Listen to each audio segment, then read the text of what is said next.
Washington, D.C., 1953. A journalist sits alone in a dimly lit office. His typewriter is cold. His notes are gone. His editor told him to kill the story. No explanation, no reason, just 2 words. Drop it. He never published that article. He never spoke about it again. And he was not the only one. Across the country, in newsrooms from New York to Los Angeles, stories were being buried. Editors were receiving phone calls they never mentioned. Reporters were being redirected, reassigned, or quietly let go. The American press, the so-called guardian of democracy, was being steered, carefully, deliberately, from the inside. And the hand doing the steering belonged to the Central Intelligence Agency. This is not a conspiracy theory. This is Operation Mockingbird. To understand how this happened, we need to go back to the beginning. Not just the beginning of the operation, but the beginning of the fear that created it. World War II is over. The world exhales. But inside the corridors of American power, there is no relief. There is only a new enemy, the Soviet Union. And this enemy was not just building bombs. It was building something far more dangerous. A narrative.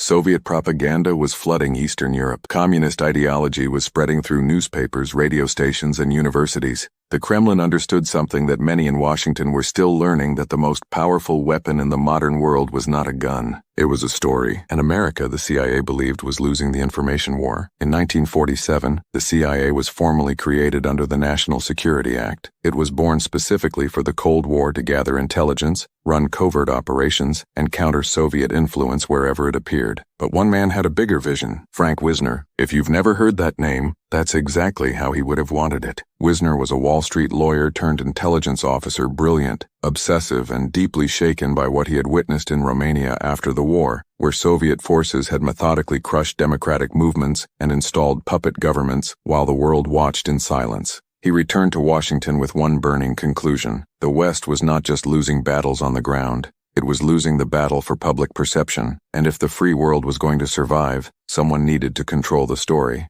In 1948, Wisner was appointed head of the Office of Policy Coordination, a covert action branch buried so deep inside the government that most officials didn't even know it existed. And from that office, he launched what he privately called his mighty Wurlitzer. A Wurlitzer, in those days, was a massive theater organ, one instrument capable of producing hundreds of different sounds simultaneously. Wisner used that metaphor deliberately. His operation would be one instrument playing many voices, newspapers, radio stations, books, films, all producing different sounds, all controlled by the same hand. That operation would eventually be given a name, Mockingbird. The architecture was elegant and deeply disturbing. The CIA didn't need to own the press. It just needed to own the right people inside it. Wisner began quietly recruiting journalists, not fringe writers, the biggest names in American media, reporters at Time magazine, editors at the Washington Post, correspondents at CBS News, the Associated Press, Reuters. These were not random choices. These were the people shaping what millions of Americans read over breakfast every morning.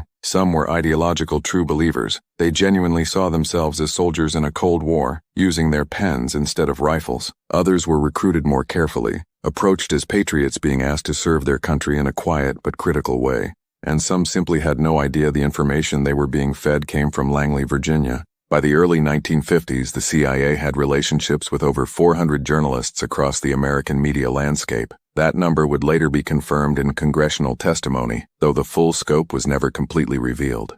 Think about that number for a moment. 400 journalists, but the real twist was yet to come. It wasn't just about what stories were published. It was about what stories were never told. When the CIA launched a covert operation in a foreign country, when it overthrew a government, funded a militia, or assassinated a political leader, there was always a risk. Journalists could find out. Sources could talk. The truth could surface. Mockingbird was the insurance policy. When the CIA backed the coup that overthrew Iran's democratically elected Prime Minister Mohammad Mossadegh in 1953, American newspapers framed it as a popular uprising against a communist threat. The CIA's fingerprints were invisible. When the agency organized the overthrow of Guatemala's Jacobo Arbenz in 1954, U.S. media reported it as a liberation, not a foreign orchestrated regime change funded by American intelligence and United Fruit Company money.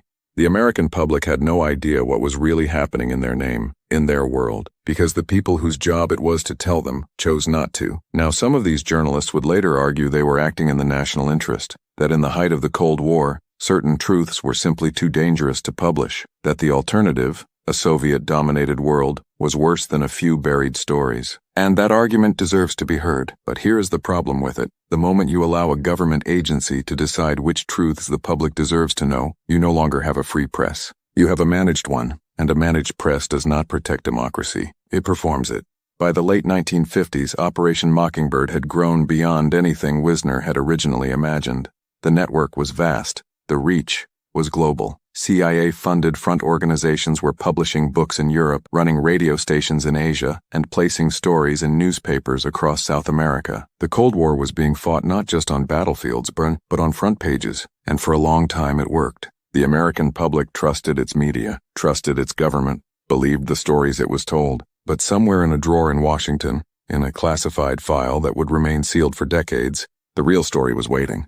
Washington, D.C. 5 men are arrested inside the Watergate Hotel, attempting to bug the headquarters of the Democratic National Committee. It looks like a simple break-in, a third-rate burglary, the White House calls it. But 2 reporters at the Washington Post, Bob Woodward and Carl Bernstein, keep pulling the thread. And what they find doesn't just lead to a president. It leads to a shadow government that has been operating in secret for 20 years. Watergate cracked the wall, and through that crack, light began to pour into rooms that were never meant to be seen. The unraveling didn't happen all at once. It rarely does with operations this large, this carefully constructed. It happened the way most great secrets collapse. Slowly, then suddenly. The first real blow came not from a journalist, but from within. In 1973, a congressional investigation into CIA domestic activities began picking up disturbing intelligence. Rumors of assassinations, rumors of surveillance, rumors of a media program so extensive it had effectively put American journalists on the CIA payroll. The CIA's director at the time, James Schlesinger, ordered an internal review. He wanted to know what the agency had been doing outside its legal mandate. What came back was a 693-page document. Inside the CIA, they called it the Family Jewels. It contained some of the most damning admissions in the history of American intelligence. Evidence of mail-opening programs, illegal wiretapping, assassination plots against foreign leaders, and yes, a systematic program of media infiltration and manipulation that had been running for decades. The document was classified immediately, but secrets that large are impossible to contain forever. In December 1974, investigative journalist Seymour Hersh published a front-page story in the New York Times. It was based on sources inside the CIA who could no longer stay silent. The story alleged that the CIA had been conducting massive illegal domestic surveillance operations against American citizens. The country erupted. Congress demanded answers. And in January 1975, the United States Senate formed what would become one of the most important investigative bodies in American political history, the Church Committee, named after its chairman, Senator Frank Church of Idaho. For the first time, the machinery of American covert operations was about to be examined under a public light, and almost no one inside the CIA was ready for what that examination would expose. Senator Church was not a man easily intimidated. He had served in military intelligence. He understood how these agencies operated, and he walked into those hearings with a very specific mission, not to destroy American intelligence, but to find out exactly how far it had gone beyond its boundaries. The answer shocked even him. As witnesses testified behind closed doors, as classified documents were reviewed and cross-referenced, the picture that emerged was not of a rogue unit acting without authorization. It was of a systematic, institutionalized program that had operated with the knowledge and approval of multiple administrations. Presidents had known, secretaries of state had known, and the American press, or at least a significant portion of it, had been not a watchdog of power but an instrument of it. When the Church Committee's findings were made public, one section stood above all others in terms of sheer public impact. The section on Operation Mockingbird. The committee confirmed what had long been suspected but never officially acknowledged. The CIA had recruited journalists, had placed stories, had killed stories, had used news organizations as cover for intelligence officers operating abroad, had funded magazines, books, and broadcast programs as part of a coordinated influence campaign that stretched across multiple continents. The scale was staggering. At its peak, Mockingbird had assets in every major American news organization, not just reporters, editors, publishers, and executives who shaped entire editorial policies. One senator, reading through the internal CIA memos, reportedly put the document down and said quietly, "This is not what a free country does to itself." But here is where the story takes its most uncomfortable turn. When the committee pressed for a full list of names, every journalist, every editor, every media asset the CIA had cultivated, the agency resisted. They released partial information, redacted documents, carefully curated testimony. The complete list of Mockingbird assets has never been made fully public, to this day, which means the question that should keep every news consumer awake at night is not just, did this happen?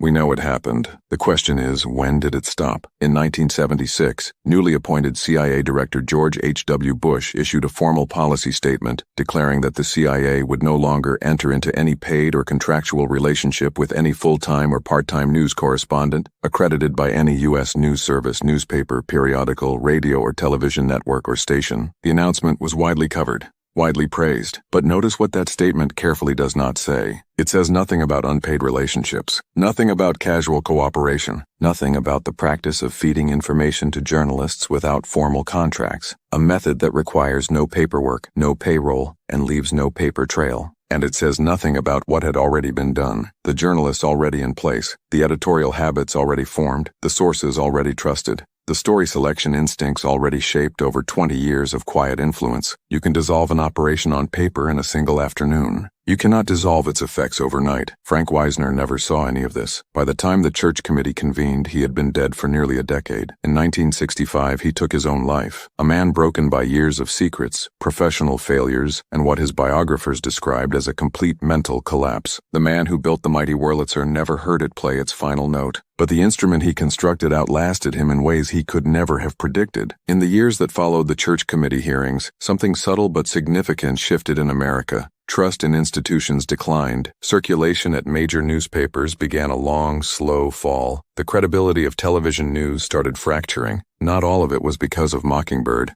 but none of it was unrelated either. When a population discovers that the people entrusted to tell them the truth have sometimes been paid not to, something breaks. And that break does not heal cleanly. Today, Operation Mockingbird is cited in congressional records, acknowledged in declassified CIA documents, and discussed in university journalism courses. It is not disputed history, it is confirmed history. And yet most Americans have never heard of it. Which raises the final question this story demands you sit with. Not who ran the operation, not which journalists were involved, but this. In an era of algorithm-controlled news feeds, corporate media consolidation, and government information management, what would Operation Mockingbird look like today? Would it need secret meetings and classified memos? Or would it simply look like Tuesday? The news is on, the anchor is speaking, the story has been selected, framed, and delivered directly into your living room. The only question worth asking now is the same one those buried journalists never dared to ask. Who decided what you just heard? Operation Mockingbird, declassified but never truly over.